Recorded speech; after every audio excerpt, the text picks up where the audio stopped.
दोस्तों, आज की कहानी है बेटे ने क्यों किया बंगाली लड़की से शादी करने का जिद। कहानी पसंद आए तो वीडियो को लाइक एवं सब्सक्राइब जरूर करना। रविवार की सुबह मेरे पास बड़े भैया का फोन आ गया। शेखर, आज सीमा के हाथ के बने मूली के पराठे खाने का दिल कर रहा है। सीमा से कहना कि मसाले में मिर्च ज़्यादा तेज न रखे। उनके आने की खबर सुनने के बाद ही मेरे घर में बेचैनी और तनाव के बादल घिर आए। मेरे परिवार के तीनों सदस्य मुझे घिरने वाले अंदाज में मेरे इर्द गिर्द आ बैठे थे। किसी के बोलने से पहले ही मेरे बेटे समीर ने साफ शब्दों में मुझे चेतावनी दे दी। पापा, आज आप ताऊ जी को रूपाली के बारे में ज़रूर बता दो। इस मामले को और लटकाना ठीक नहीं है। तुम सब अपने ताऊ जी की आदत को जानते नहीं हो क्या? मैं एकदम चिढ़ उठा। वे जाति पाति और धर्म कर्म में विश्वास रखने वाले इंसान हैं। मांस मछली खाने वाली बंगाली लड़की से तेरे विवाह की बात सुनकर वे बहुत नाराज होंगे। शादी होने के 2 महीने पहले उन्हें खबर देकर घर में फालतू का कलेश कराने की कोई तुक बनती है क्या? पापा, आप ताऊ जी से इतना क्यों घबराते हैं? मेरी बेटी अंकिता मुझसे नाराज हो उठी। मेरी पत्नी सीमा भी अपने बच्चों का साथ देते हुए बोली, हमें अपनी बेटी की खुशी देखनी है या भाई साहब की? मैं तो कहती हूँ कि जो कलेश होना है अभी हो जाए, बाद में खुशी के मौके पर घर में कोई हंगामा हो या हमें बिल्कुल सहन नहीं होगा। मैं परेशानी भरे अंदाज में हाथ मलते हुए भावुक होकर बोला, इस वक्त मेरी मनोदशा को तुम में से कोई भी नहीं समझ रहा है। बड़े भैया की बहुत एहसान है मुझ पर। उन्होंने अपनी व अपने बच्ची की सुख सुविधाओं में कटौती करके मुझे पढ़ाया था। उनके लिए अपनी सीमित पगार में मेरी इंजीनियरिंग की पढ़ाई की फीस भरना आसान काम नहीं था। उनके फैसले के खिलाफ मैंने कभी गया हूँ और न जाना चाहता हूँ। पापा, आप मुझे यह बताओ कि अगर आप पढ़ने में होशियार न होते तो क्या इंजीनियर बन पाते? अंकिता मुझसे भिड़ने को तैयार हो गई थी। मैं इतना भी होशियार नहीं था कि मुझे राज्य सरकार वजीफा देकर बढ़ावा देती। बड़े भैया ने आर्थिक कठिनाइयाँ झेलकर मेरी फीस दी। उनके इस एहसान का बदला आप कब तक उनके उस एहसान के तले दबे रहेंगे? सीमा ने मुझे ऊंची आवाज में टोक दिया, आपने पिछले 28 साल में क्या उनकी कम आर्थिक सहायता की है? अभी 6 महीने पहले उनकी बहू की डिलीवरी में क्या आपने 20,000 रुपये नहीं दिए थे? मैंने जो भी किया अपना फर्ज समझकर किया है। मुझे अपने ढंग से इस समस्या को सुलझाने दो। कोई भी मुझ पर दबाव बनाने की कोशिश न करे। सख्त लहजे में मैं उन्हें ऐसी चेतावनी देकर अपने शयन कक्ष में चला आया था। उम्र में मुझसे 12 साल बड़े भैया ने सामने मैं कभी ऊंची आवाज में नहीं बोल सकता। वह मुझसे हमेशा आदेशात्मक लहजे में बात करते हैं, लेकिन मैंने भी कभी उनके यूं रोब मारने का बुरा नहीं माना। अब मेरे बच्चे बड़े हो गए हैं तो सीमा का नज़रिया भी बदल गया है। ये तीनों हमारे आपसी संबंधों के समीकरण को समझने में असमर्थ हैं। बड़े भैया को मैं जो इज्जत देता हूँ उसे मेरे बच्चे मेरी कायरता और दब्बूपन समझते हैं।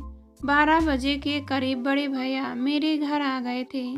दीवान पर आराम से लेट जाने के बाद उन्होंने मुझे हुक्म सुनाया, शेखर, आज शाम हमें पिता के दोस्त ओम प्रकाश जी के यहाँ चलना है। किस लिए जाना है? उनके यहाँ।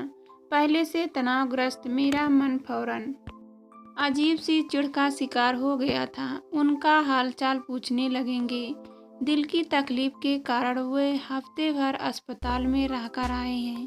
पर बड़े भैया, हम उनका हालचाल पूछने क्यों जाएं? मैंने उन्हें 10 साल से देखा ही नहीं है। मुझे तो उनकी शक्ल भी ढंग से याद नहीं है। यह कैसी नासमझी की बात कर रहा है तू? पिताजी के दोस्त का हालचाल पूछने जाना हमारा कर्तव्य है। उन्होंने मुझे डपट दिया। अपने अपने मन की परेशानी के चलते मैं जिंदगी में पहली बार जानबूझकर भैया की इच्छा के खिलाफ बोला। भैया, मेरे पास न समय है न मैं उनसे मिलने जाने की ज़रूरत समझता हूँ। तभी सीमा चाय लेकर आई तो वे मुस्कुराते हुए बोले, सीमा, तुम्हारे हाथ के बने मूली के पराठे खाए कई दिन हो गए थे। अब तुम्हारी भाभी से रसोई में ज़्यादा काम नहीं होता। बहू के हाथ के बने पराठों में अब कारारपन नहीं होता जो तुम्हारे हाथ के बने पराठों में होता है। भाई साहब, आज तो मैंने सुबह से ही सरसों का साग बनाने की तैयारी कर ली थी। पराठा खाने आप किसी और दिन आ जाइएगा। सीमा ने बिना उसके नजरें मिलाए दबे सुर में जवाब दिया तो भैया चौंक पड़े। कुछ पलों की खामोशी के बाद भैया बनावटी हंसी हंसते हुए बोले, चलो आज साग ही खा लेते हैं। मतलब तो पेट भरने से है। मैंने नोट किया कि पल भर में उनकी आंखें बुझी बुझी सी हो गई थी। वे सीधे लेटकर छत को ताकते हुए भजन गाने लगे। यह सभी जानते हैं कि अपने मन की चिंता व दुख दर्द छिपाने के लिए बड़े भैया भजन गाने का सहारा लेते हैं। मुझसे और सहन नहीं हुआ तो मैं बैठक से उठकर अपने कमरे में आ गया। अचानक ही मेरी आंखों में आंसू भर आए थे। पापा, आप रूपाली के बारे में ताऊजी से कब बात करेंगे? मेरे पीछे पीछे समीर ने कमरे में आकर तीखी आवाज में मुझसे यह सवाल पूछा तो मेरे सब्र का घड़ा फूट गया। बंगाली लड़की से शादी करने का फैसला तुमने किया है ना, तो अपने ताऊजी से बात भी तुम ही करो। मैं किसी से कुछ कहने सुनने नहीं जा रहा हूँ। मैं उस पर अचानक गुर्राया तो समीर सहम कर 2 कदम पीछे हट गया था। मैंने फौरन उसे सॉरी कहा। उसने मेरी आंखों में झलक रहे आंसू देखे तो परेशान होकर बोला, पापा, आप इतनी ज़्यादा टेंशन मत लो प्लीज़। आप उनसे अभी कुछ नहीं कहना चाहते हो तो इट इज़ ओके। अगर आपका ब्लड प्रेशर हाई हो गया तो सबके लिए परेशानी खड़ी हो जाएगी। मैंने आंखें मलते हुए उससे सुस्त आवाज़ में कहा, मैं मौका देखकर आज ही भाई साहब से बात करूँगा।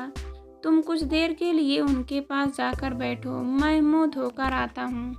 भाई साहब से बंगाली लड़की को घर की बहू बना लेने की बात खुलकर कहने का फैसला करके जब मैं फ्रेश होकर बैठक में पहुँचा तो वे वहाँ मौजूद नहीं थे। मेरा दिल धक से रह गया।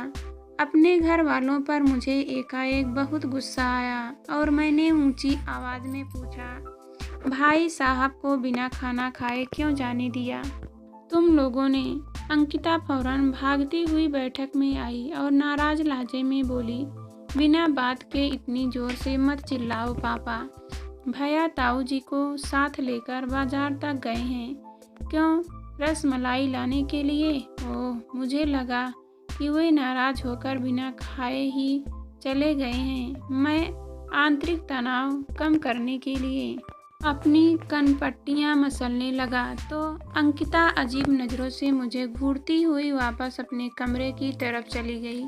भाई साहब को रसमलाई बहुत पसंद है। मूली के पराठे न मिलने की पीड़ा रसमलाई खाकर कुछ तो कम होगी, ऐसा सोचते हुए मेरे होठों पर छोटी सी मुस्कान उभर आई थी। सोफे पर बैठे बैठे मेरी कुछ देर को आंखें लग गई थी। जब वे दोनों घंटे भर बाद बाजार से लौटे तो बड़े भैया ने मुझे हिलाकर जगाया था।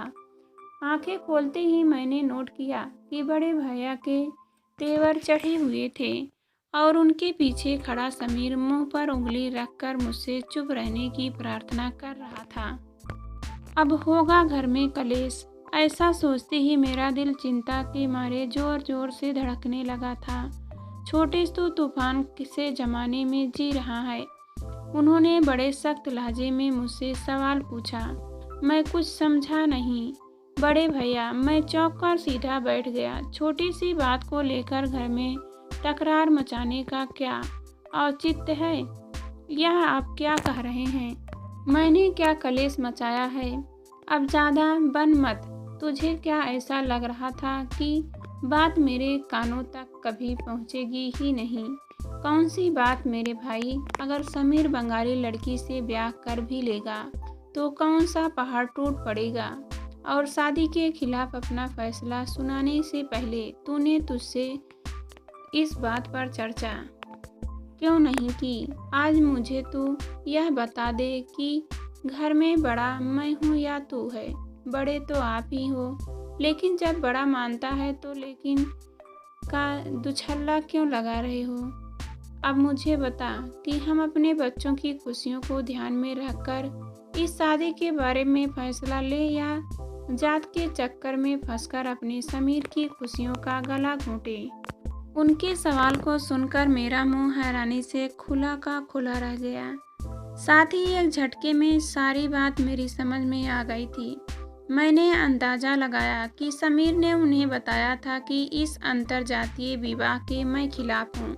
मुझे खलनायक बनाकर उसने बड़े भैया को हीरो बनने का मौका दे दिया था। अब होने वाले नाटक में जान डालने के लिए मैं भी फौरन तैयार हो गया। भैया, उस लड़की को ढंग से हिंदी बोलनी नहीं आती। मैंने अपने माथे पर बल डालकर इस शादी के खिलाफ बोलना शुरू कर दिया। अरे तो इन दिस हाउस किसका हैंड इज कमज़ोर इन इंग्लिश।